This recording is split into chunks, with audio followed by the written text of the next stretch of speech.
sabia onde eu estava. E ele não me levou para me assustar. Ele me levou para me mostrar a verdade. Aquele ambiente era pesado, escuro, sufocante. E o pior não era o que eu via, mas o que eu sentia. A culpa, a dor, o arrependimento. Eu ouvia pessoas clamando, se lamentando, dizendo coisas que me cortavam por dentro. Por que eu não perdoei? Por que eu deixei o orgulho me dominar? Era só ter liberado perdão e hoje eu não estaria aqui. Foi aí que Jesus falou comigo. Ele me disse com firmeza, mas também com dor no olhar. Você dizia que preferia o inferno. Então agora, você sabe o que é o inferno. Está pronta para continuar com essa escolha? Eu fiquei sem chão, porque até então eu achava que estava com a razão, que era direito meu guardar aquela dor, aquela mágoa. Eu achava que perdoar era algo que só deveria acontecer se eu sentisse no coração. Mas ali, eu entendi que o perdão não é sobre o que eu sinto, é uma decisão, e é uma questão de vida ou morte. Naquele lugar, eu entendi que guardar rancor é como beber veneno esperando que o outro morra. Só que quem vai morrendo, aos poucos, é a gente. Eu tinha me acostumado tanto com aquela ferida que ela já fazia parte de mim. Mas o preço que eu estava pagando era alto demais. Minha alma estava indo para longe de Deus, e eu nem percebia. Antes de te contar tudo o que vi no inferno, preciso te contar um pouco sobre minha vida. Porque só assim você vai entender por que Jesus me escolheu para viver algo tão profundo e, ao mesmo tempo, tão doloroso. Eu não fui levada lá apenas para ver. Eu fui para aprender, para ser transformada e para avisar outros antes que seja tarde demais. E eu não vi só o inferno. Eu fui ao céu também. Não com meu corpo, mas em espírito. E foi ali que Jesus me deu uma revelação urgente, algo que não era só para mim, mas para todos aqueles que acham que estão firmes na fé, mas estão com o coração preso a coisas que desagradam a Deus. Bem, meu nome é Glória, sou da Colômbia e sirvo ao Senhor há muitos anos. Mas minha história com o Evangelho começou quando eu era só uma menininha de 7 anos, quando comecei a pregar nas ruas com um megafone. Acredita? Eu não sabia muita coisa, mas minha tia me levava com ela e dizia: Vamos, Glória, fala do amor de Jesus. E eu falava, do jeitinho que eu sabia, com palavras simples, mas com o coração cheio de vontade. Mas a vida nem sempre segue a linha reta que a gente espera.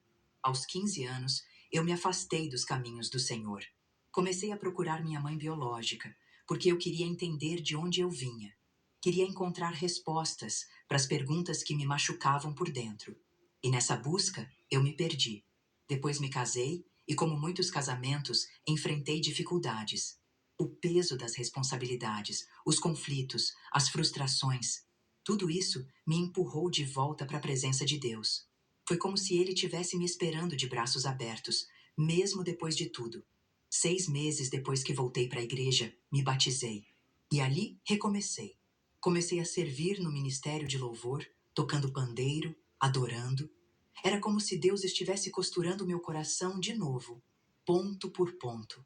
Mas ainda havia algo que Ele queria tratar profundamente.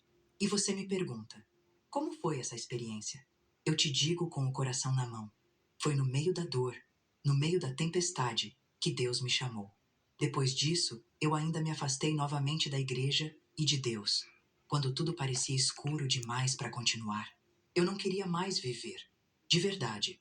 Houve dias em que o peso dentro de mim era tão grande que eu me perguntava: para que continuar? Se quem eu mais amava não está mais aqui, se a minha mãe já partiu, se o silêncio dentro de casa ecoa mais alto que qualquer palavra, qual é o sentido de tudo isso? Eu não falo isso com orgulho, falo com sinceridade. Porque talvez você aí do outro lado já tenha pensado parecido. Eu cheguei a olhar para o céu, deitada no meu quarto, sem conseguir dizer uma palavra. Só chorava, em silêncio. Mas foi ali, nesse vale escuro, que Jesus me encontrou. Era um domingo. Meu marido ainda estava em casa. E eu acordei com aquele aperto no peito que parecia não ter fim. Eu olhei para cima e falei: Senhor, se o Senhor não fizer algo hoje, eu não quero mais viver. Eu falei com sinceridade. Cheguei no meu limite. Me levantei, arrumei meus 3 filhos com as forças que ainda me restavam e saí com eles pela rua, chorando. As lágrimas escorriam e no fundo meu coração gritava: Senhor, me ajuda, por favor, faça alguma coisa. Foi então que algo chamou minha atenção. À minha direita tinha uma igreja, mas o que me impressionou foi que mesmo do lado de fora dava para ouvir os cânticos. E não era só música. Era como se o céu estivesse ali, naquele lugar. Eu senti algo diferente. Minha pele arrepiou, meu coração acelerou. Meu corpo inteiro parecia gritar: É aqui! Olhei para os meus filhos e disse: Vamos entrar. Descemos as escadas da igreja e logo que pisei lá dentro, ouvi uma voz, não com os ouvidos, mas dentro da alma, dizendo: Entre. Eu gelei. Achei que estava ficando louca, mas obedeci. Uma irmã veio até mim, segurou minha mão e disse com um sorriso que parecia vindo do próprio céu: Tenha paz. Você está no lugar certo. Ela me abraçou como se eu fosse da família. E ali eu desabei. Me sentei com meus filhos e chorei. Eu só chorava.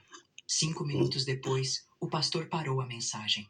Ele olhou para a igreja e falou com firmeza: Há uma mulher aqui que, hoje de manhã, disse para Deus que se ele não fizesse algo, ela não queria mais viver. E o Senhor te responde: Eu ouvi o teu clamor. Naquele momento, meu mundo parou. Eu sabia que era comigo.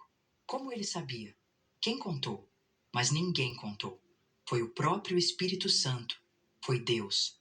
Ele estava ali e me mostrou que nunca deixou de me ver. Nunca deixou de me amar. E sabe, eu não estava doente do corpo, mas minha alma estava em pedaços. E foi ali que Deus começou a me curar. Desde aquele dia, já se passaram 26 anos. E até hoje, eu sigo com ele. Porque eu nunca mais fui a mesma depois daquele encontro. As pessoas pensam que, imediatamente ao ter uma experiência divina, uma palavra de Deus, a gente muda na hora. Mas nem sempre é assim. No meu caso, foi um processo. Eu me lembro que, no início da minha conversão, ainda tinha muitas resistências dentro de mim. Tinha feridas, mágoas, teimosias que precisavam ser tratadas. E Deus, na sua paciência, foi usando pessoas simples para me moldar. Uma delas foi uma irmã da igreja que, olha, eu vou te confessar. No começo, eu evitava essa mulher de todo jeito. Ela sempre aparecia lá em casa com a Bíblia na mão, cheia de amor, querendo orar comigo, falar das coisas de Deus. E eu, com o coração ainda endurecido, inventava 1000 desculpas para não recebê-la. Às vezes eu mentia, dizia que estava ocupada, que ia sair, ou simplesmente me escondia. Tinha vezes que eu estava assistindo novela e ela chegava, e você acredita que ela desligava a televisão sem cerimônia e dizia: Agora é hora da palavra. Eu ficava indignada por dentro, mas ela não se intimidava. Ela ficava ali, firme, falando de Jesus, orando por mim, como quem sabia que Deus tinha um plano. Na hora, eu não entendia.